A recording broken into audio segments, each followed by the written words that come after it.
মশাই, আপনি আজকে বলেছিলেন পূর্ণিমা আর অমাবস্যার ব্যাপারে বুঝাবেন। হ্যাঁ, আমাদের পৃথিবী সূর্যের চারিদিকে ঘুরতে থাকে, আর চাঁদ পৃথিবীর চারপাশে। চাঁদ পৃথিবীর চারিদিকে একটা কক্ষে আবর্তন করছে। যখন চাঁদ এরকম আবর্তন করতে করতে পৃথিবী সূর্যের যে পাশে অবস্থিত ঠিক তার উল্টো পাশে চাঁদ অবস্থান করে, তখন কি হয়? তখন পৃথিবী থেকে দৃশ্যমান চাঁদ এই সময় সূর্য দ্বারা পূর্ণ গোলাকার চাকতির মতো দেখায়। হ্যাঁ, সেই অবস্থাকেই বলা হয় পূর্ণিমা। আর অমাবস্যা কি? আর যখন চাঁদ আবর্তন করতে করতে পৃথিবী ও সূর্যের মাঝখানে এসে পড়ে, তখন চাঁদের অন্ধকার দিকটা আমাদের চোখে পড়ে, তখনই অমাবস্যা ঘটে। পণ্ডিত মশাই, এবার আমাদের বুঝিয়ে বলুন তো চন্দ্রগ্রহণ কাকে বলে? এটা পরের দিন বোঝাবো, আজ তোদের ছুটি, আমাকেও রাজসভায় যেতে হবে। ঠিক আছে, সে না হয় যান, কিন্তু একটা সহজ প্রশ্ন জিজ্ঞেস করব, কিছু মনে করবেন না তো? কি প্রশ্ন? আমাদের পাঠশালা থেকে চাঁদ বেশি কাছে না রাজসভা? রাজসভা? ভুল পণ্ডিত মশাই, চাঁদ বেশি কাছে, কারণ পাঠশালা থেকে রাতের বেলা খালি চোখে চাঁদ দেখা যায়, কিন্তু রাজসভা রাতের বেলা তো দূর, দিনের বেলাও দেখা যায় না। এই তবে রে, কালকে আয়, মজা দেখাবো, উল্টো পাল্টা যুক্তি দেওয়া।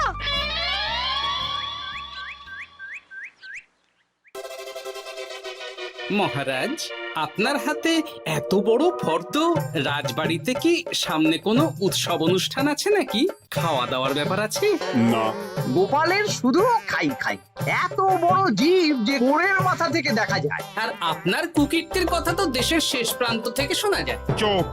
রাজসভাটাকে একেবারে চিংড়ির হাট বানিয়েছে। হাট না মহারাজ, খেলার মাঠ বানিয়ে দিয়েছে। তোমাকে বেশি কথা বলতে বলিনি। মহারাজ, আপনি ওই ফর্দের ব্যাপারে বলুন না। হ্যাঁ, সেই ভালো। শোনো, আমাদের রাজ্যের বেশ কয়েকটা জায়গার অবস্থা খুব খারাপ, তাই সেসব জায়গায় উন্নয়ন করা দরকার। আপনি আমাকে দায়িত্ব দিন। বেশ, শোনো তাহলে, আমাদের রাজ্যে যে পাঠশালা আছে সেটার অবস্থা বড়ই খারাপ। চাল ফুটো হয়ে গেছে, এখন একটু হাওয়া দিলেই গাছের পাতা পড়ে। কদিন পরে ঝড় বৃষ্টি হবে, তখন জলও পড়বে। সারানো হবে, আমার চেনা ভালো ঘরামি আছে। উত্তরে যে বড় স্নানের পুকুরটা আছে সেটার জল ময়লা হয়ে গেছে, ওই পুকুর সংস্কার করতে হবে। হয়ে যাবে। আমার কাছে খবর এসেছে দক্ষিণ পশ্চিম গ্রামের রাস্তা খুবই খারাপ, যখন তখন গরুর গাড়ির চাকা ভাঙছে। তাও হয়ে যাবে, আপনি শুধু আমাকে মোহর দেবেন আর আমি সব কাজ সামলে দেব। বেশ,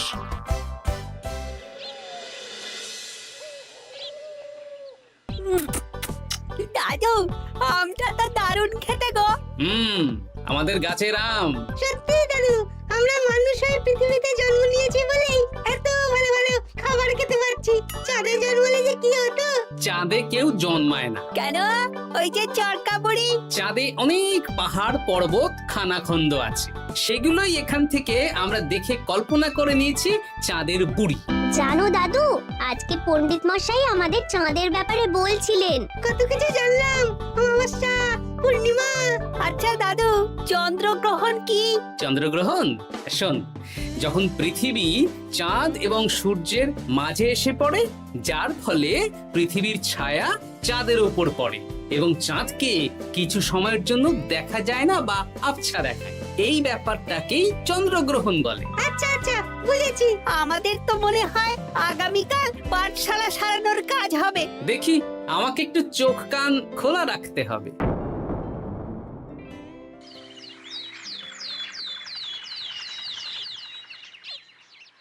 কি মন্ত্রী মশাই, কখন কাজ শুরু করব? আরে দাঁড়াও, এই চলে এলো বলে। আমাকে তো যা করার আজকের মধ্যেই করে দিতে হবে। মহারাজের হুকুম, পাঠশালা একদিনের বেশি বন্ধ রাখা যাবে না। আরে না না, পাঠশালা কালকেই খুলে যাবে, শিশুরাই তো আমাদের ভবিষ্যৎ।